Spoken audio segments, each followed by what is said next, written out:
I have had a plan for my life since I was in elementary school, and literally nothing that was on that list has happened. But that's a different story.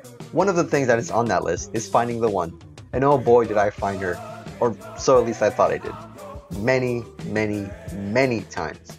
This is just the story of the first one. This story begins back in good old middle school, specifically 6th grade. The year was 2010. California Girls was on the radio 24/7 and everybody was still watching Grey's Anatomy. I was finally going through that stage of puberty where you no longer think girls are yucky. Luckily for me, it was also around this time when girls were going through that stage in puberty where they were starting to get really big and nice personalities. One girl stood out above the rest on having the nicest, biggest personalities. Back in middle school, when we had PE, we had a wall of backpacks where everybody threw their backpacks while we ran around doing PE things. One day, I walked back to the wall after PE, and this girl started teasing me about my backpack not being there. The fact that she noticed it wasn't there before I did led me to conclude that someone had taken it and she had seen who. I didn't worry about it, and I just continued with my day. Eventually, I found out who had taken my backpack. Just in case the unlikely she sees this, let's not use her real name. Let's instead give her a different name. Let's call her Bianca. I found out Bianca had taken my backpack, and so I asked her friend to please get it back for me. After an hour of begging, I got my backpack back, and then Bianca's mom called to take her home early. And so, she left early that day. What I wasn't aware at the time was that she had taken my binder out of my backpack and was holding it hostage, and she accidentally went home with it. So, I go home that day, unaware I didn't have my binder, and I get ready to do my homework. But I'm shocked as my binder with all my homework isn't there. I quickly realized Bianca must have taken it home with her, so I log onto Facebook and I message her asking her if she took it. Hey, by any chance do you have my binder with you? It's not in my backpack and I can't find it. Oh my god, yeah, I do have it. I'm so sorry. I'll give it back to you tomorrow. Oh shoot, I have my homework in there. Oh my god, no, I'm so sorry. I'll tell the teacher I took it and blame me and not you. Oh, that's okay. I probably wasn't gonna do it anyway. I'm a bad boy like that. And so that's how we started talking. Years went by, and because I'm completely atrocious at flirting, I quickly got myself in the friend zone. At the time, I thought that's how you get a girlfriend. You get yourself in the friend zone, and then suddenly one day while you're having a picnic under the moonlight, you look at her and kiss her, and suddenly you're dating. That's not a joke, that's actually how I thought it happened. After years of talking, we're now in freshman year of high school, and we're at a school where we don't know anybody but each other, so we're always hanging out. Alone. That is, until I bring my other friend along. Let's call him Dickhead.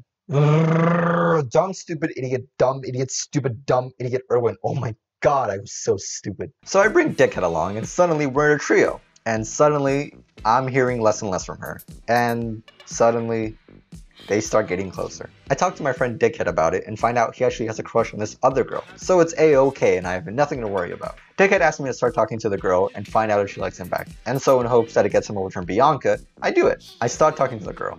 Let's call her Dee Dee.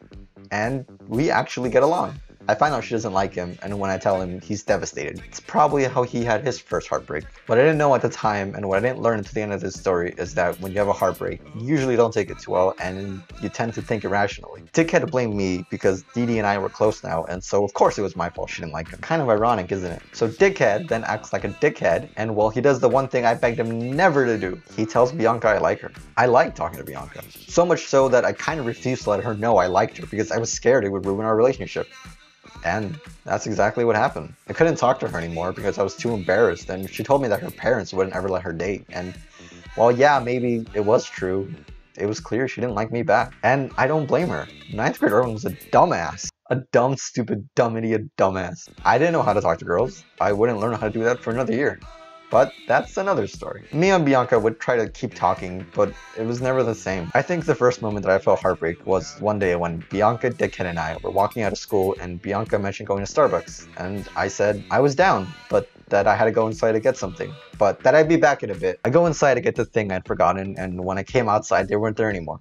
I felt shitty that they had left without me, and so I sat down by a tree outside the school and waited for my parents to pick me up. After a bit, I saw them walking by the school to his house, holding the Starbucks, laughing and talking. They never dated or anything. It wasn't like some backstab or anything, but seeing them together like that, it broke my heart. The trio I created was now a duo, and I wasn't in there anymore. Oddly enough, that same day, my parents told me they were moving me to another high school. I was devastated that I wasn't going to get to see Bianca anymore, but I was also really excited not to see Dickhead anymore.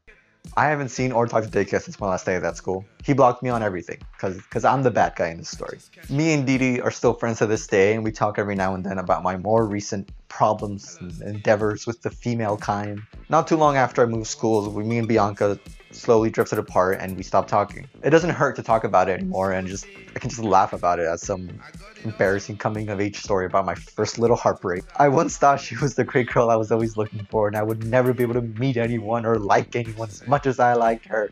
And in a weird way, that kind of was the case until I fell in love. But that's a different story.